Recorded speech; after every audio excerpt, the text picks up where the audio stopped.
All right, let's just dive right into this explainer. Today, we're taking a look at a truly extraordinary outing at Irius Park that perfectly blends soaring wild imagination with the very practical realities of caregiving. We're breaking down a day in the life of Phil and his support staff, a totally routine walk that rapidly evolves into, well, an epic fantasy adventure. We're going to track these events exactly as they were laid out in the original text, and we'll see just how an everyday routine can transform into something absolutely magical. We're exploring a brilliant narrative penned by Phil himself, and this beautifully succinct summary from the author sets the absolute perfect tone for our journey today. I mean, this string of emojis, the starry eyes, the thumbs up, the fist bump, the laughing face, and the heart, it tells us right out of the gate that we're in for a ride that is joyful, triumphant, and just extremely fun. Phil lets us know right up front exactly what the core themes are: a dog's muzzle and a reflection in the water. So let's get right into Chapter 1, The Magic Muzzle Unleashed, set in Arius Park. The inciting incident of our story happens suddenly and totally without warning. A dog's muzzle comes off, granting him immediate, unbridled freedom right there in Irius Park. Now, in any standard narrative, a dog getting loose in a public park, that's a moment of high tension, right? It's the exact moment where the everyday routine is just completely broken. But what's really interesting here is how quickly this grounds us back in reality. Phil and his support team, specifically Debbie and Chris, prioritize public safety first and foremost. They immediately jump into action to make sure the dog doesn't bite anyone. This detail is so vital because it anchors the whole story in the very real, practical world of caregiving and responsibility. They aren't panicking, they're managing the situation like total professionals. But as we'll see, reality is about to shift incredibly quickly as the group approaches the water's edge.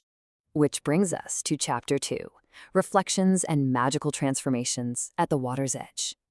Incredibly, the muzzle coming off didn't just free the dog, it actually triggered a magical transformation, the precise moment the dog looked into the water. The reflection literally serves as a magical catalyst. The everyday pet instantly changes into a magical creature. And the reaction of the staff? They are understandably shocked. I mean, imagine you're just trying to keep a dog from biting anyone, and suddenly you're staring down a magical beast. And the magic doesn't stop there. It spreads to the team's reflections in the water, too. Debbie tells Chris that his reflection is so cool. But the real headline here is the transformation of the rest of the team. Astonishingly, Debbie turns into a duck, and Haley B turns into a funny dragon. The sheer creativity of this escalation is just incredible. We've gone from a totally normal park walk to a full-blown menagerie of mythological and aquatic creatures in a matter of seconds.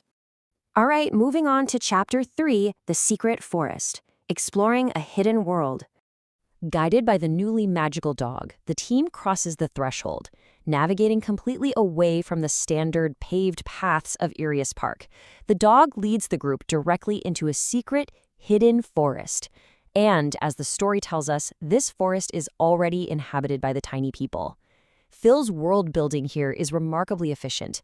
In just a handful of words, we learn that a standard city park contains hidden biomes just teeming with fantasy life. That takes us to Chapter 4, Managing Magical Safety Through Practical Protocols. So, because this is a support team on a caregiving outing, how exactly do they handle the sudden appearance of magical beings?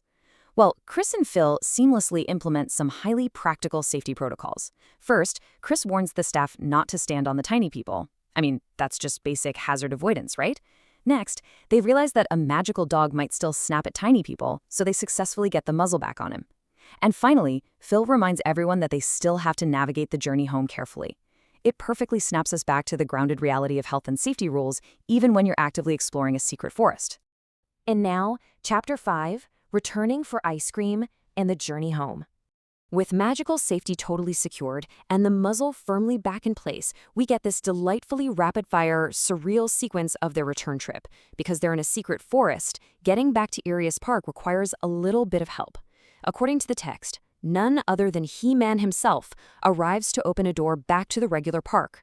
What a magnificent crossover. Then, having survived dragons, tiny people, and interdimensional doors, the support staff and Phil do the most logical thing possible: they get ice cream. But the day isn't quite over. Before Phil finally heads home, they casually meet some penguins. Just your average day at the park. Now, what makes this explainer so heartwarming is this one precise detail: the Log My Care app. In professional caregiving, everything has to be documented. The routine walks, the meals, the activities. Well, Phil actually asks his staff to officially log this specific day into their digital care portal. That means the dedicated staff had to formally record all of these magical events, the duck, the dragon, He-Man, as reality into their digital compliance software. The juxtaposition of corporate software and wild imagination is just absolutely wonderful. And how did they summarize it all for the official record? As Phil perfectly and humorously states to his staff for the app, it was a weird day. I mean, that has to be the understatement of the century, right? Their routine walk definitely evolved into something highly unusual, but it's captured with such fantastic, understated British humor. Looking at the ultimate outcome, the results really speak for themselves. Despite the shock of the transformations, the careful hazard management of tiny people, and the surprise penguin encounters, the most important takeaway is that this imaginative adventure was a complete and total success. The final note in the source material is simply that Phil went home happy. And honestly, when you're evaluating a care outing, that is the ultimate metric of success. To wrap up our explainer today, I want to leave you with a thought about your own life.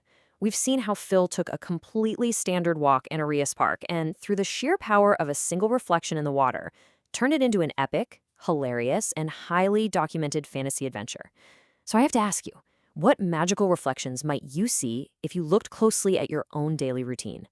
Are you rushing past secret forests? Keep your eyes open, watch out for the tiny people, and never ever forget to treat yourself to an ice cream afterwards.